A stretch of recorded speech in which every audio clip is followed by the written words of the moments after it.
Olá pessoal, estamos aqui para mais uma aula do nosso capítulo 4 e essa aula vai ser curtinha para a gente terminar esse assunto da paridade, né? Na aula passada a gente viu como a operação de paridade pode ser útil para a gente tratar problemas em que tenha uma certa simetria, por exemplo, a simetria por troca de x por menos x, né?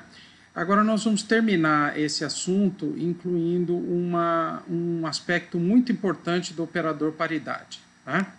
Então vamos lá, isso vai ser na forma de um teorema. Tá? Então, e nós vamos ver que esse teorema tem uma consequência importante e nós vamos depois usá-lo. Tá? Então vamos imaginar que a gente tenha dois estados, alfa e beta, os quetes alfa e beta, e que eles sejam autovetores do operador paridade. Por exemplo, a gente tem uma certa hamiltoniana que é invariante pela operação de paridade, né? Ou pela troca de x por menos x, em outras palavras, é uma hamiltoniana simétrica, né? E a gente decide que vamos construir os autovetores como autovetores simultâneos. Então, esse aqui seria um caso típico. Então, se alfa e beta são autovetores do operador paridade, significa que valem essas duas equações de autovalores, π alfa epsilon alfa a alfa, π beta epsilon beta beta, onde a gente sabe que epsilon alfa e epsilon beta são mais ou menos 1. Então, os estados ou são pares ou são ímpares. Mas vamos deixar genérico, porque a gente quer fazer um tratamento geral aqui. Né? Então, o que a gente quer mostrar é que se a gente calcular este número aqui, ou seja, se a gente calcular o produto ket, bra beta, operador x, ket alfa, isso aqui só é diferente de zero quando os estados têm paridades opostas. Veja só que interessante. O epsilon alfa tem que ser menos epsilon beta. Então, se alfa for no estado ímpar, beta tem que ser par e vice-versa. Né? Para provar isso, ou seja, em outras palavras, no fundo é o teorema importante, que o operador ímpar x conecta estados com paridades opostas. Né? A gente pode interpretar isso de várias formas. Por exemplo, a gente pode interpretar isso imaginando que o operador x agindo no ket alfa transforma o ket alfa num outro, e a gente está perguntando qual é a projeção, né, desse novo estado no ket beta, ou o contrário, enfim.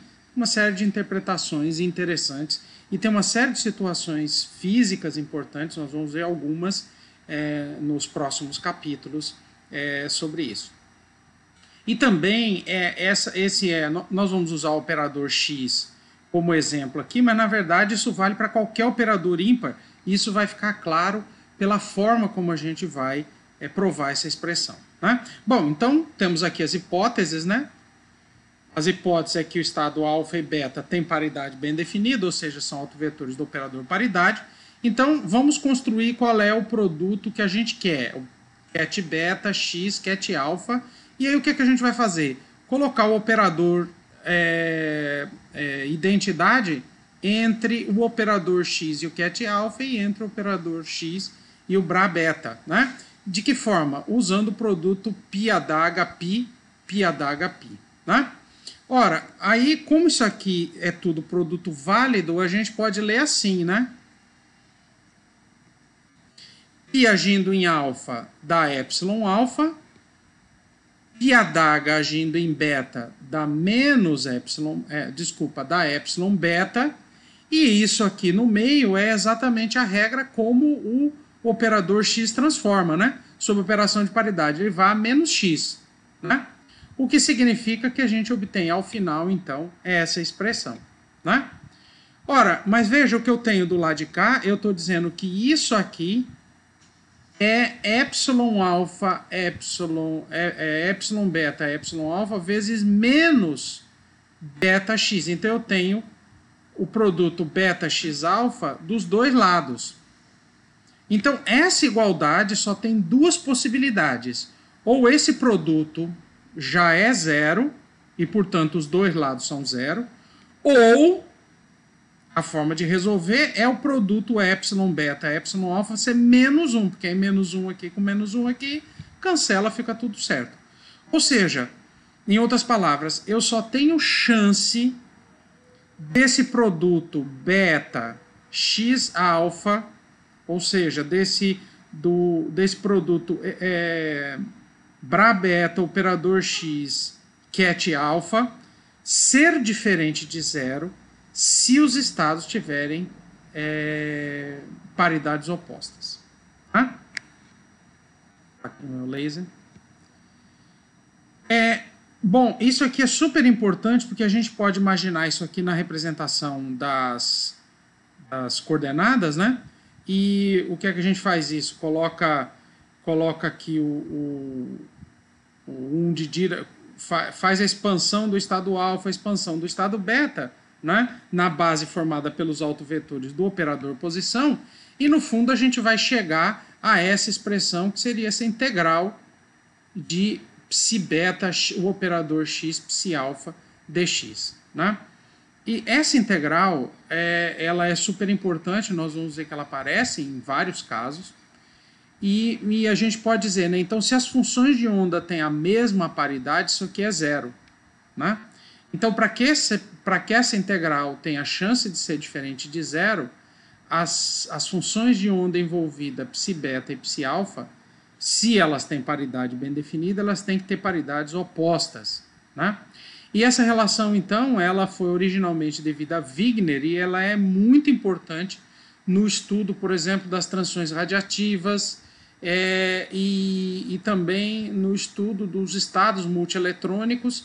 E, na verdade, ela está por trás de uma, eu até vou colocar aqui, de uma regra fenomenológica, que não é regra, na verdade, ela é uma consequência das características quânticas dos estados eletrônicos, que é o que a gente chama a regra de Laporte, e nós vamos ver um pouquinho isso mais para frente, né? Essa regra de Laporte, no capítulo 5 a gente vai conversar um pouco. E essa é uma regra muito mais geral. Veja que em nenhum momento a gente precisou usar o fato de que era só o operador X. A gente só usou o fato de como ele transformava pelas operações de paridade, né? Então, essa regra ela é mais geral e é uma consequência das propriedades de simetria. Já está no lei já. Propriedades de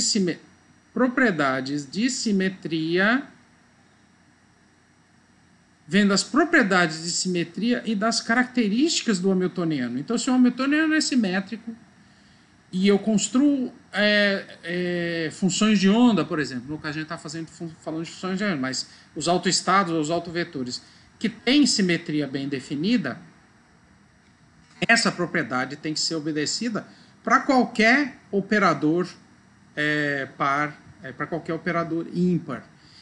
E, de forma similar, a gente pode adaptar para o caso de operadores pares, né? Então, se o operador X fosse par, qual é a conclusão que a gente chegaria aqui? Como esse sinal aqui seria positivo, né? Então, eu chegaria à conclusão de que os estados tinham que ter a mesma paridade. Então, veja a importância desse teoremazinho ou dessa parte, né?